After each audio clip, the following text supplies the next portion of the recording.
All right, and we are back here on the GSMC football podcast. And for the third part of the show, we're now going to talk about the Chiefs Dolphins game. The Chiefs getting a 26-7 win.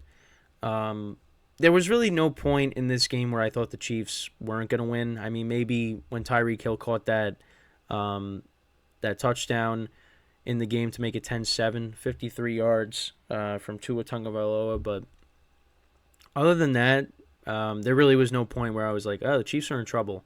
They started off the game. They went 9 plays, 69 yards down the field. And Patrick Mahomes connected with Rashee Rice, who had a big game, for an 11-yard touchdown to make it 7-0. Both teams then punted. Tua then threw a pick, which led to a Harrison Butker field goal from 28 yards. So that made it 10-0. And yeah, then here we go. This is where you could have said, okay, maybe the Dolphins have a shot. Tua connected with Tyreek Hill for 53 yards, so that made it 10-7. Then the Chiefs kicked another field goal. That was a 26-yarder by Butker. That was set up by a 28-yard scramble by Patrick Mahomes on 4th and 5. Then the Dolphins turned it over on downs. Both teams punted, exchanged punts, and then Harrison Butker kicked another field goal from 32 yards. That was set up by a 39-yard reception by Rashee Rice. So 16-7 at the half. Dolphins opened up the second half with a punt. Chiefs kicked another field goal. Harrison Butker, 21-yard field goal. And then a touchdown later in that quarter. And that was a 3-yard touchdown run by Isaiah Pacheco. And then nobody scored after that. The Dolphins turned it over on downs twice. And, the final score was 26-7. Obviously the weather was really cold. It was very cold there. So cold that Patrick Mahomes' helmet broke, on a collision with the Dolphins player. A piece of it fell off, so they had to give him a replacement helmet. And he said that helmet was frozen when he got it. So, it was really cold in Kansas City. And, looking at the stats of the game, 23 for 41 for Patrick Mahomes, 262 yards, 1 touchdown, no interceptions. Isaiah Pacheco, 24 carries for 89 yards and a touchdown. The Chiefs ran the ball for 147 yards in total.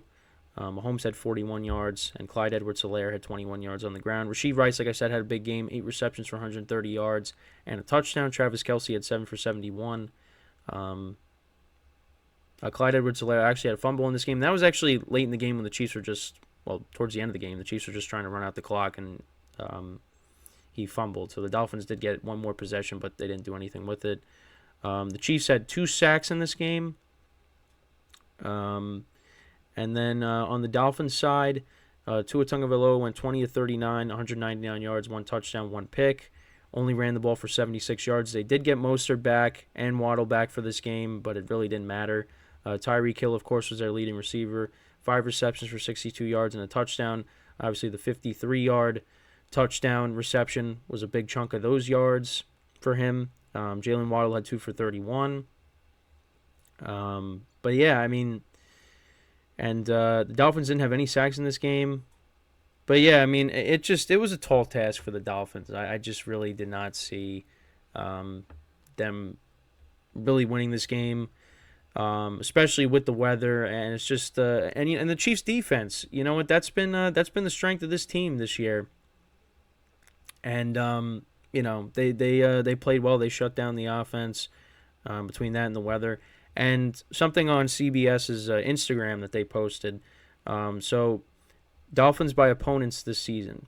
So they're versus playoff teams. Actually, no, versus all others. Okay, against non-playoff teams. 10-1, averaging 35.5 points per game, averaging 442.5 total yards per game, and then points per game differential plus 17.8.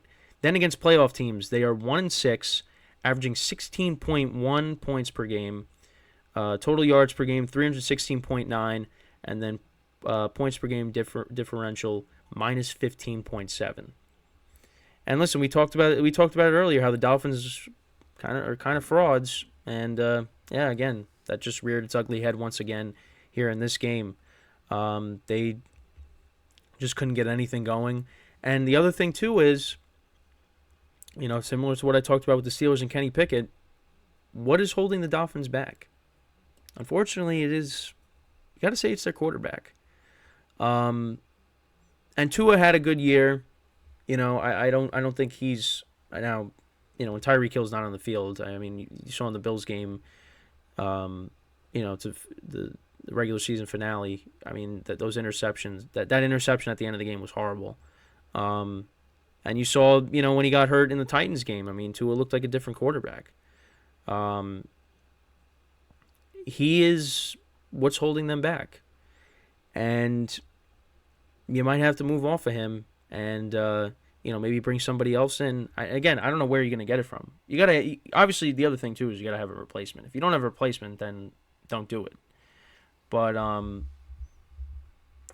you look at, again, the quarterbacks that are left, the Dolphins don't have a quarterback like that, unfortunately. Um, Now I don't know. I mean, they're probably gonna stick with Tua, of course, but I just think that ultimately he's holding this team back from taking that next step. So I think at some point you're gonna have to move off of him. But also, again, them playing against the Chiefs in that, in those elements, again, tall task. And they were missing a lot of guys on defense. I mean, they were missing, four of their linebackers. I don't think there was there was no Jerome Baker. There was no Van Ginkel who got hurt. Obviously, Jalen Phillips got hurt. Tore his Achilles. Bradley Chubb tearing his ACL. There was the Dolphins were dealing with a ton of injuries. I don't think there was any Xavier Howard in this game. A lot of injuries they were dealing with here. And you don't want to make excuses for them. I think even if all those guys played, I think the Chiefs are still winning. But that's why home field advantage is so important. And actually, I did see a TikTok, and it was Kurt Warner talking about how, about how, like, if you're playing in, weather like this, it's advantage for one team. He's like, I want to see both teams, playing to their, basically saying he'd want to see them playing on like a neutral field. You're getting the best of both teams, and it's like that's the whole point of home field advantage. If you're complaining about that, well, the Dolphins, they should have won their final regular season game against the Bills. If you just win that game, you're not playing there. Pittsburgh is playing there, and you're hosting. I think they're hosting Buffalo again for the second week in a row. So you'd be at home, and they didn't do that. And you lost to the Titans. You don't lose if you don't choke away that 2-touchdown lead to the Titans, a few weeks ago. Well, I think really about a month ago. You have the number 2 seed, but they didn't do that. They choked away the division, and now they're going home. They were an exciting team to watch. I mean, they put up 70 points against the Broncos earlier in the season. But ultimately, a lot of people saw that this team really just wasn't as good as they seemed to be because, you go up against Buffalo in Buffalo and you get blown out. You lose to Kansas City. You lose to the Eagles. When the Eagles, before the Eagles collapsed, you barely squeaked by Dallas, and we could talk about Dallas being frauds as well. There was a lot of fraudulent teams this year. We'll just put it like that. And then you lose to the Titans with the rookie quarterback. It's just the Dolphins. They showed you a lot of times this year that they really were not going to be that team that's gonna be one of the last teams standing. And, again, they just would have won one more game. They would not have been playing in those conditions on Saturday. But, unfortunately, that didn't happen. And as for the Chiefs, listen, the drops were still a problem in this game. Kelsey was dropping some balls in this game. But Rashee Rice had a big game, which is encouraging. It's the playoffs now, and the Chiefs are going to be different, I don't expect them to do a lot of those lollygagging plays where, like the fumble that happened on Christmas that ended up being a touchdown against the Raiders. this team come playoff time now, they know what's at stake. And I am really looking forward to these games next weekend, or this upcoming weekend. It is going to be they're going to be a lot of fun. Mahomes Allen is going to finish off the weekend, so I'm really looking forward to that, especially because it's going to be in Buffalo now, so it's going to be a change of scenery. And if you remember, in 2020, the COVID year, the regular season game they played in Buffalo, but of course there was no fans. Now you are going to have Bills Mafia in the stadium for this game, so it is going to be that game's going to be a lot of fun. So we'll see if we get another what was it 42 to 36 game. I don't know if I don't think we're going to get that, but it should be a lot of fun, and especially because it's going to be Patrick Mahomes' first road playoff game. So I'm really excited for that. But you know what? And the key really is the Chiefs' defense, because this is the best defense that we've seen in the Patrick Mahomes era. And going into the game next week against the Bills, they're going to have to show out again, because now you're going up against Josh Allen and Stephon Diggs. That offense, you're going to have to find a way to slow them down, which, listen, they can. And Josh Allen played a turnover-free game against the Steelers, but that doesn't mean he's not going to do it. He's not going to have another one against the Chiefs. So we'll see. But the Chiefs did what they were supposed to do here in this game against the Dolphins. Again, the only time where you maybe thought, okay, Dolphins might have a shot is the Tyreek Hill touchdown. That was it. But they did what they're supposed to do, get a home victory, and now it's on to Buffalo. And then as for the Dolphins, we'll see where they go from here. Obviously, get your guys back for next year, especially on defense. I don't really see them, moving off of Tua here in the offseason, but who knows? But ultimately, he's one of the big reasons why this team is not going to be able to take the next level. Unfortunately, I don't want to say it, but that's the case. But and on top of that, the division is going to be better next year.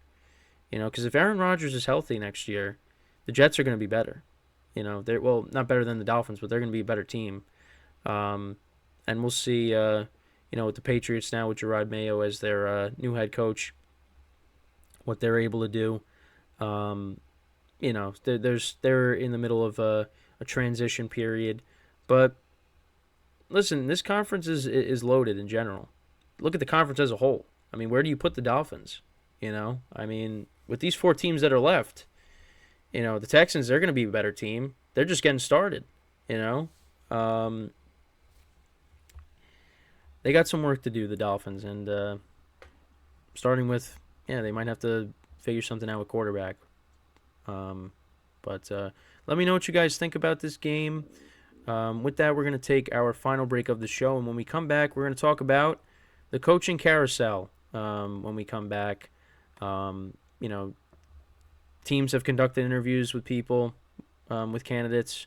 We'll talk about, where some of the big names could go. Things like that when we come back from our final break of the show. So with that being said, stick around and we'll be right back here on the GSMC Football Podcast.